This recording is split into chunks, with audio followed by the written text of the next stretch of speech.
A Mighty Wind, The Annals of History, by Lord Blackwater. Chapter 7. Pull out and pee on her leg.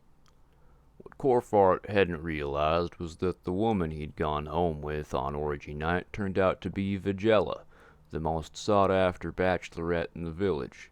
Corfart had heard of her, of course, but he had never actually met or saw her, hence the surprise the next morning when she told him who she was.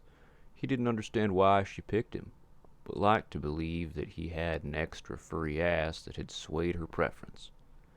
Not only was Vigella sought after by preteens and creepy old men alike, but she also happened to be the granddaughter of the Rashimi's last chief, Chief Urinator. In the past decade, however, the Rashimi people had moved out of a monarchy system in favor of a more advanced rule where the people with the biggest wieners and cooters made all the decisions. This obviously hadn't gone over well with Vigella's family, but they had no right to complain after Urinator pulled a Kentucky tractor puller on one of the oldest and most beloved Rashimi, Grandpa's steamhole. He never moved right after that, and the village lost their trust with royalty forever. So although Vigella had lost some status in the village, she was still very much sought after, and Corfart was over the lake about being with her. The two had been together only a few months before Corfart proposed and performed the marriage ceremony. After that, they were inseparable for a time. And then came Barnaby. He was a complete accident. In fact, Corfart was never quite sure how it happened. He wore his penis hat every time, the one made from manticore intestine. He suspected that Vigella had been poking holes in them after Barnaby had come along.